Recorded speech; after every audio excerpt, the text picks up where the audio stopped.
사도행전 17장 우리 1절부터 15절까지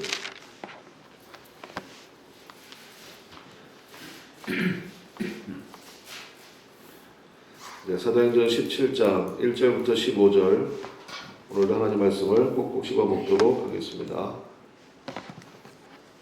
1절부터 함께 하나님 말씀을 먹도록 하겠습니다. 그들이 암비볼리와 아볼로니아로 다녀가 데살로니가에 이르니 거기 유대인의 회당이 있는지라. 바울이 자기의 관례대로 그들에게로 들어가서 새 안식일에 성경을 가지고 강론하며 뜻을 풀어 그리스도가 해를 받고 죽은 자 가운데서 다시 살아나야 할 것을 증언하고 이르되 내가 너희에게 전하는 이 예수가 곧 그리스도라 하니 그 중에 어떤 사람 곧 경건한 헬라인의 큰 무리와 적지 않은 귀부인도 권함을 받고 바울과 실라를 따르나 그러나 유대인들은 시기하여 저자의 어떤 불량한 사람들을 데리고 때를 지어 성을 소동하게 하여 야손의 집에 침입하여 그들을 백성에게로 끌어내려고 찾았으나 발견하지 못하매 야손과 및 형제들을 끌고 읍장들 앞에 가서 소리질러 이르되 천하를 어지럽게 하던 이 사람들이 여기도 이르매 야손이 그들을 맞아 들여도다. 이 사람들이 다 가이사의 명을 거역하여 말하되 다른 임금 곧 예수라 하는 이가 있다 하더이다 하니 무리와 읍장들이 이 말을 듣고 소동하여 야손과 그 나머지 사람들에게 보석금을 받고 놓아주니라. 밤에 형제들이 곧 바울과 실라를 베레아로 보내니 그들이 이르러 유대인의 회당에 들어가니라.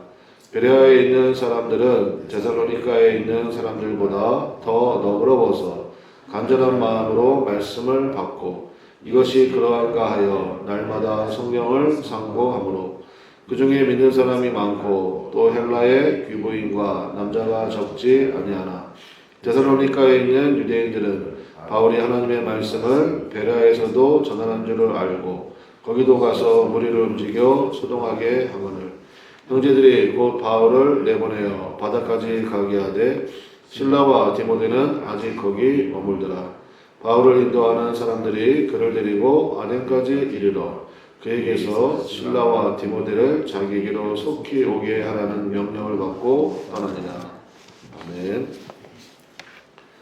베레아서가 없는 이유, 베레아서가 없는 이유라는 제목으로 하나님 말씀 증거하도록 하겠습니다.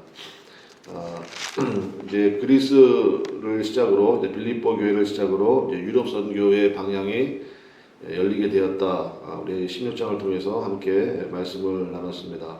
그래서 어제는 이제 빌립보 교회가 세워진 그 과정을 살펴봤고 이제 빌립보 교회 하면 여러분들 루디아가 생각나시면 되고 또 간수장 가족 이렇게 생각나면 되시겠습니다.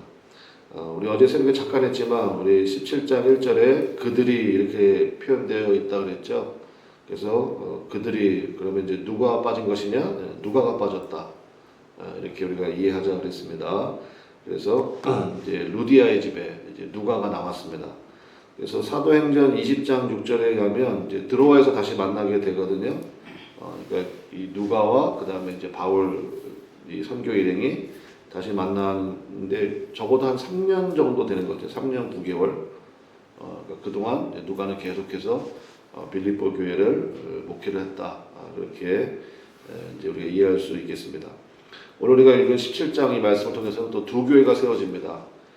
바로 데살로니가 교회와 이제 베레아 교회. 이제 두 교회가 세워지는데 그러니까 우리 좀 지도를 좀 이렇게 이해하면 좋을 것 같아요. 우리나라로 얘기한다 그러면 우리가 이제 경부선 타고 쭉 내려가잖아요.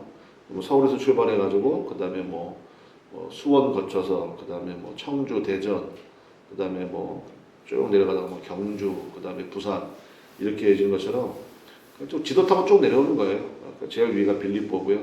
거기서 좀 내려오면 데살로니가, 그래서 좀 더 내려가면 빌립보, 아니 여기 뭐죠 베레아, 그 다음에 이제 아덴에서는 교회가 안 세워지거든요.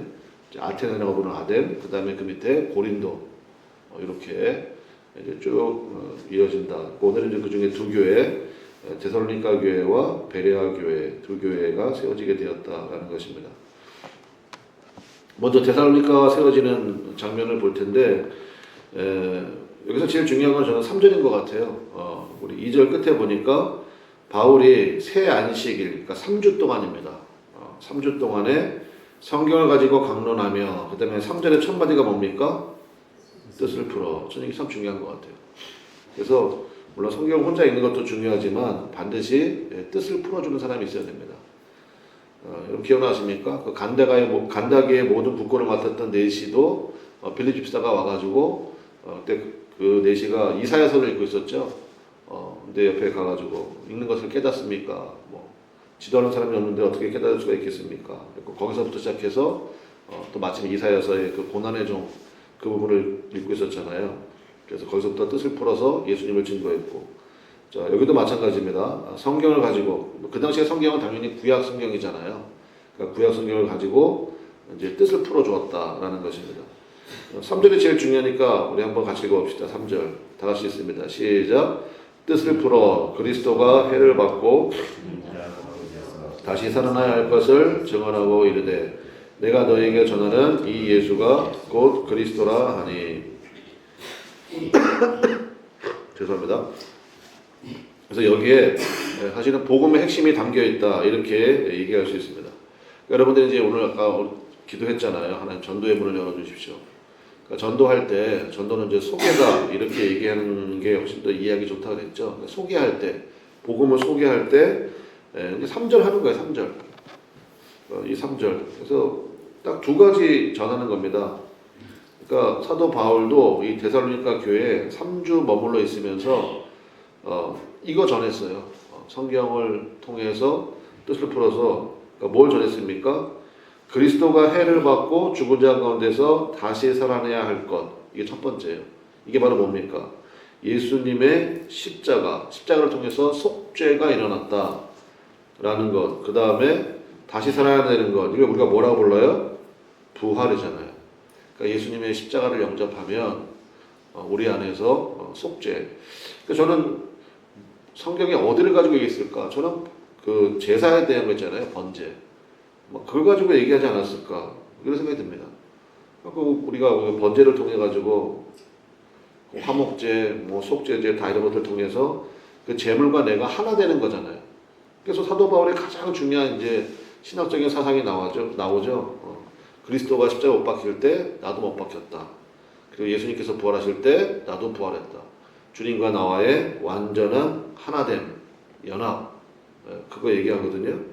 그래서 우리도 복음 증거할 때 그거 얘기하는 거예요. 예수님 왜 믿어야 되느냐? 예수님의 십자가를 영접하면 내 안에서 속죄의 은혜가 임한다. 깨끗하게 된다. 그리고 예수님을 나의 구주로 고백하면 이제 세례의 개념이 그거잖아요. 옛사람은 죽고 새 사람으로 다시 살게 된다. 부활의 새 영으로. 그때부터 주님과 연합이 가능해진다. 이거 가르치는 거고요. 이거 증거하는 거고, 두 번째는 뭘 증거하는 겁니까? 그 다음에 내가 너에게 전하는 이 예수가 곧 뭐라고요? 그리스도의 뜻이 뭐라고 그랬습니까? 왕이라는 뜻이거든요. 왕. 그리스도가 왕이라는 뜻이에요. 그래서 예수님과 연합한다. 두 번째는 그 예수님이 나의 왕이시다. 그래서 두 번째 기도는 우리 그 기도한 거예요. 주님과 동행하는 삶이 되기를 원합니다. 구약 성경에 보면 에녹이라고 나오죠. 380년 동안 주님과 동행했다. 그거밖에 안 나와요. 에녹에 대한 설명은. 근데 여러분, 주님과 동행했다는 것은 주님과 완전한 합일이 됐다는 거거든요. 뜻이 한 번도 어긋난 적이 없었다. 저는 그 은혜가 우리 그나무 아래에 있는 모든 성도들, 또 이 자리에 있는 여러분들 마음 가운데 임하시기를 주님의 이름으로 간절히 축원합니다. 사실은 신앙생활은 그거 아닙니까? 주님과 동행하는 거. 주님과 한 번도 내가 뜻이 어긋나지 않았다. 여러분이 여쭤볼게요. 내 뜻이 맞을까요? 주님 뜻이 맞을까요? 주님 뜻이 맞겠죠. 그러니까 기도도 자꾸 이제 내가 원하는 거, 이거 자꾸 설득하려고 하는 게 아니라 주님의 뜻이 무엇인가를 계속 살피는 기도를 해야 되죠. 주님의 마음을 제게 부어주십시오. 주님께서 원하시는 것이 무엇인지를 깨닫게 해주십시오. 그거를 영접하는 기도를 해야 돼요, 사실. 그래야 주님과 동행이 될 거 아니에요. 주님은 예를 들어가지고 강릉 가자 그러는데 나는 죽어도 인천 가야 되겠다고. 그러면 주님이 뭐라고 그러겠어요? 빠이빠이 그러겠죠. 잘 가. 그러면 안 되잖아요.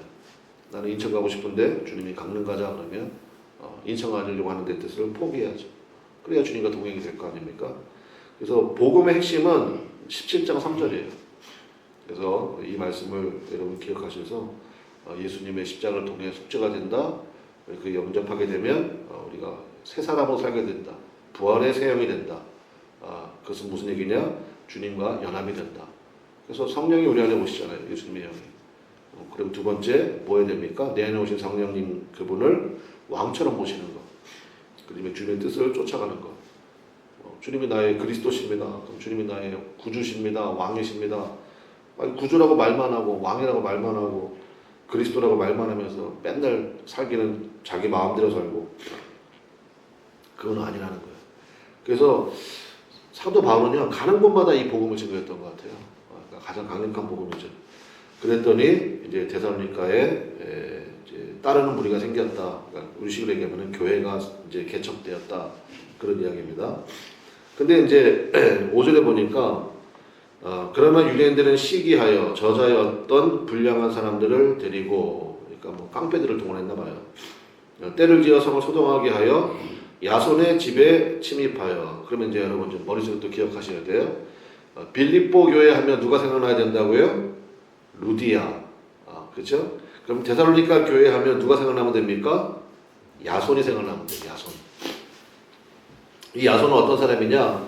로마서 16장 21절에 이 야손에게 문안한다는 내용이 나와요. 로마서가 이제 전체가 16장으로 되어 있는데 마지막에 인사 딱 쓰거든요. 인사에 대한 내용을 쓰는데 거기에 야손에게 문안하노라 이런 얘기가 나오는데 그럼 야손은 누구냐? 학자들이 그러는데 바울의 친척이었을 것이다. 그런 얘기 하는데 맞는 것 같아요. 거기에도 그렇게 나오거든요. 나의 친척인 야손에게 문안하노라 이런 얘기 나옵니다. 그래서 야손의 집에 모였던 것 같아요. 그 당시에 교회는 다 가정교회였잖아요. 그러니까 빌립보 교회는 루디아의 집, 그다음에 데살로니가 교회는 야손의 집. 여기는 이제 뒤에 나오겠지만 디모데를 남겨둡니다. 디모데. 그래서 우리 4명이었잖아요. 원래 우리가 부를 때는 바울, 실라, 그다음에 누가, 디모데 이렇게 아주 핵심 멤버인데 누가를 먼저 빌립보 교회에 남겨두고 그다음에 디모데는 데살로니가 교회에 남겨두게 되었다. 그래서 이제 야손이 대신 좀 곤란을 많이 겪었어요. 그 집에서 모였으니까 데살로니가 교회는. 그래서 뭐 그 뒤에 야손이 뭐 붙잡혔다가 그다음에 고소권 먹고 뭐 내놓는 그런 이야기 나오게 됩니다. 그리고 나서 이제 베레아 교회인데 이제 베레아 오늘 설교 제목이 베레아서가 없는 이유. 여러분 이제 아시잖아요. 빌립보 교회가 세워졌고 성경에 빌립보서 있어요, 없어요? 있죠. 데살로니가 교회에 세워지고 그다음에 성경에 데살로니가 전서, 후서 있잖아요. 그죠? 편지를 2번 보냈나 봐요. 그러니까 데살로니가 전서, 데살로니가 후서. 그다음에 베레아잖아요. 근데 성경에 베레아서 있어요, 없어요? 없어요. 왜 없을까요? 베레아 교회들이 훨씬 나은 것 같은데 저는 이렇게 생각합니다. 베레아서가 없는 이유, 문제가 없는 교회였기 때문에. 그러니까 빌립보 교회도 약간의 문제가 있었어요. 거기에 이제 여성교회 회장도 2명 있었나 봐. 유오디아와 순두계라고. 근데 여성교회 회장 사이에 약간 다툼이 있었나 봐요.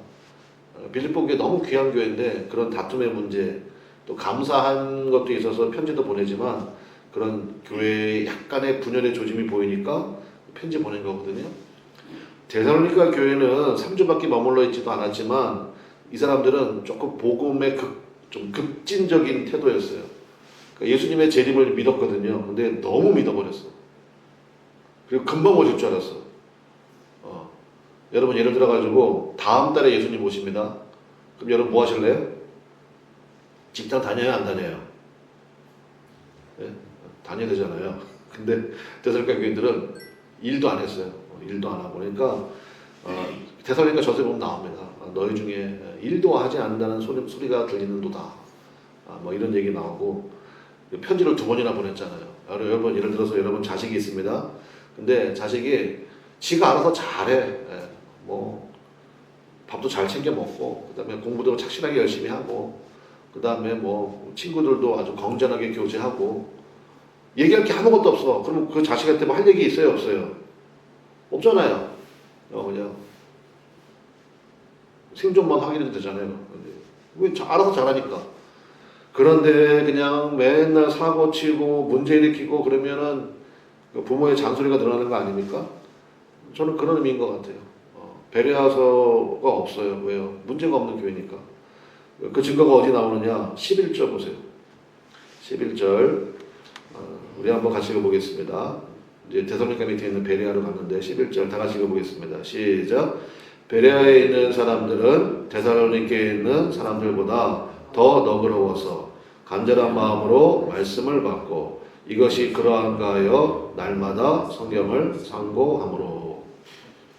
그랬더니 12절 그 중에 믿는 사람이 많고 또 헬라의 귀부인과 남자가 적지 아니하나. 그러니까 교회가 튼튼하게 세워졌다.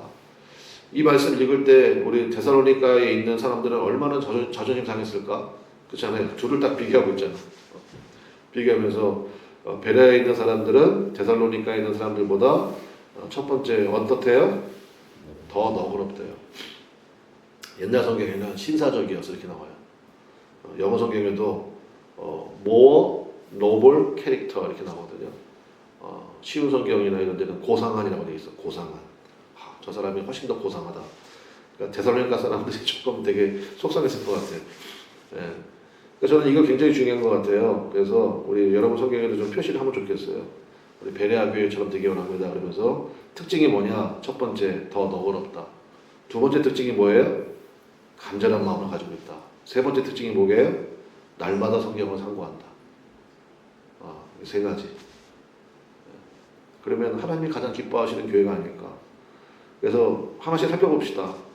첫 번째, 더 너그럽대요. 그러니까 신사적이다, 고상하다, 그러니까 품격이 있다. 뭐 그런 의미겠죠. 저는 이런 거 같습니다. 여러분, 우리 몸의 기관이 여러 가지가 있는데 간의 역할이 있잖아요. 간의 역할이 무슨 역할이죠? 우루사 몰라요? 우루사? 우루사. 거기 보면 곰이 나오잖아요. 그 뭐냐? 해독작용이에요. 그러니까 간이 망가지면 사람이 그냥 자도 먹어도 계속 피곤함을 느낀다고 그러잖아요. 맨날 몸이 찌뿌둥하고. 그러니까 간의 역할이 굉장히 중요한 거 아니에요? 그래서 해독작용. 이게 무슨 얘기냐면은, 아니, 베레아 교회라고 힘든 문제 없었겠냐고요. 어디나 모든 인생은 다 좋은 것도 있고 힘든 것도 있죠. 근데 저도 목회하다 보니까 그런 걸 좀 느끼게 돼요. 어떤 분 만나면요, 그분은 맨날 힘든 얘기만 해요. 분명히 좋은 것도 있을 거거든. 근데 좋은 얘기는 안 해요. 좋은 얘기는 목사한테 얘기 안 하나 봐요. 힘든 것만 얘기해요. 또 어떤 분은요, 또 반대인 분이 있어요. 저분 참 힘들겠다. 그리고 이제 신방을 가거나 상담을 하거나 하면, 그냥 좋은 얘기만 해요. 우리 목사님 걱정 많이 해주고, 이제 그런 걸 볼 때, 이게 바로 더 너그러워서 이거구나. 그래서 우리 삶 속에는요, 좋은 것도 있고, 힘든 것도 있고, 이런 것도 있습니다. 근데 해독작용이 잘 된 사람은요, 그 입에서 항상 뭐가 나옵니까? 찬양이 나오고, 그렇죠. 감사가 나오고, 항상 좋은 것만 나와요. 근데 해독작용이 안 돼 있어. 그리고 그거 아시죠? 간이 망가지면 그 황달기 있는 거, 얼굴도 누울해져요. 근데 어떤 사람은 얼굴이 막 빛이 나, 그냥. 여러분들처럼 얼굴이 막 빛이 나고, 그냥. 조명이 줘서 그런가? 근데, 빛이 나고. 왜 그래요? 영적인 간이 건강한 거예요. 그래서 그 신령 가운데 기쁨, 감사, 이런 게 막 나온다고요. 그게 저는 더 너그러워서 같아요. 우리 그나마 아래 성도님들 마음 가운데는 영적인 간이 싱싱해가지고 항상 그 입에서 찬송과 감사. 그러니까 예수님이 그러시잖아요. 너희 말이 내 귀에 들린 대로 내가 너에게 응답할 거라고. 맨날 짜증내고 이렇게 그러면요, 주님도 제가 보기엔 부담스러워하실 것 같아요. 근데 그냥 만나면 그냥 기쁘고 감사하고 그러면 주님도 이뻐하지 않으시겠어요? 저는 이거가 그거 같아요. 베레아 성도들은 일단 주는 인상이 첫 번째가 뭐냐? 영적인 간이 싱싱한 거예요. 그래서 밝아, 좋아, 오랫동안 같이 있고 싶어. 두 번째, 간절한 마음을 가졌대요. 태도의 문제죠. 태도의 문제. 간절한 마음. 제가 어제 이제 창세기를 좀 읽고 말씀도 묵상하고 한 시간 가졌는데, 여러분 뭐 잘 아시는 내용이에요. 그 요셉이 꿈꾸고 이제 뭐 그 바로 앞에서 바로가 꿈을 해석해주는 내용 나오잖아요. 그래서 뭐 살찐 암소가 있는데 깡마른 암소 7마리가 나와가지고 살찐 암소 7마리를 잡아먹었다. 이런 얘기 나오고 그러면서 이제 그 해석하잖아요. 7년 풍년이 있을 뒤에 7년 흉년이 있을 겁니다. 저는 그 말씀이 어제 저 읽기 아는 말씀이긴 하지만 이렇게 좀 마음에 많이 와닿더라고요. 아 그렇구나. 여러분 모든 인생에는요 풍년이 있으면 그 뒤에 뭐가 있고요? 흉년이 있고 또 흉년이 있으면 그 뒤에 뭐가 있고요? 풍년이 있고요. 7년 풍년 뒤에 7년 흉년이 있습니다. 흉년을 어떻게 견뎠습니까? 풍년이 있을 때 그거를 잘 규칙해 놓잖아요. 저는 그래서 은혜 생활이 그래서 중요하다고 생각하는 거예요. 평상시에 이렇게 열심히 새벽마다 주님 말씀 듣고 기도하고 그런 말씀에 이제 풍요가 쫙 쌓이거든요. 이게 별거 아닌 것 같아도 엄청 쌓인다고요. 그러다가 힘들고 어려운 일 팍 생길 때 견딜 힘이 생겨요. 근데 이런 게 없잖아요. 그러면 모든 인생은 7년 풍년 뒤에 7년 흉년이 있다고요. 견디지 못하는 거예요. 그럼 계속 흉년만 있냐? 아니요. 또 은혜 받는 풍년이 나옵니다. 그럴 때는 또 하나님의 은혜를 감사하게 더 누릴 줄 알고 그런 거죠. 근데 흉년 또 이게 잘 못 배는 사람은 풍년이 오면 또 그걸 또 그냥 흥청망청해 버리고 다 날려버리고 이제 그런 게 좀 묵상이 많이 됐는데 그래서 이 베레아 성도들은 두 번째 특징이 간절한 마음, 그러니까 태도가 좋았다 이런 뜻이 간절한 마음으로 말씀을 들을 때도 뭐 늘 하는 얘기 뭐 그렇게 듣지 않고요. 아 오늘은 또 어떤 말씀을 주실까 그런 간절한 마음으로 말씀을 받았대요. 저는 굉장히 좋은 태도를 가지고 있었구나. 그 다음에 세 번째 어떤 특징을 가지고 있습니까? 날마다 성경을 상고했대요. 말씀을 받았습니다. 받은 다음에 그냥 아멘 하고 끝난 게 아니라 이것이 그러한가 하여 날마다 성경을 상고했다. 날마다가 좀 중요한 것 같아요. 날마다. 그럼 뭐예요? 이 사람은 요동치지 않아요. 우리가 흔히 얘기하는 업다운이 심한 사람이 있거든요. 근데 날마다 성경을 상고해요. 그러면 이 사람은 흔들림이 없습니다. 그냥 다 주님과 동행하는 그러한 귀한 믿음 가운데 서게 된다라는 것입니다. 그래서 베레아 교회는요 굉장히 짧은 구절이지만 우리에게 주는 그 메시지는 굉장히 좀 큰 것 같아요. 묵직한 것 같아요. 그래서 오늘 새벽에는 우리가 설교 제목도 그랬지만 하나님 우리 교회가 베레아 교회 같은 그러한 특징을 갖게 되기를 원합니다. 세 가지 특징 뭐라고 그랬죠? 첫 번째가 더 너그럽기를 원하고 두 번째는요 간절한 마음으로 말씀을 받기를 원하고 세 번째는요 날마다 성경을 상고하고 주님이 가장 기뻐하시는 모습이 아닐까 이런 생각이 듭니다. 우리 기도하겠습니다. 시간 다 같이 주여 한번 부르고 하나님 일단 복음의 핵심 우리 17장 3절 말씀 통해서 복음의 핵심을 우리가 기억하기 원하고 날마다 복음을 전하게 될 때 이 두 가지 전할 수 있게 하시고 그 다음에 우리 베레아 교회의 특징에 대해서 우리 함께 말씀을 나눴는데 이 특징이 우리 교회의 특징 되기 원하고 또 내 개인의 특징 되기 원합니다. 참 저 사람 참 너그러워. 저 사람 참 태도가 좋아. 저 사람 참 날마다 주의 말씀을 사랑해. 그 특징 되기 원합니다. 그것이 우리의 가장 큰 유산 아니겠습니까? 그러한 흐름과 교회가 되게 달라고 우리 주여 한번 부르고 통성으로 간절히 기도하겠습니다. 주여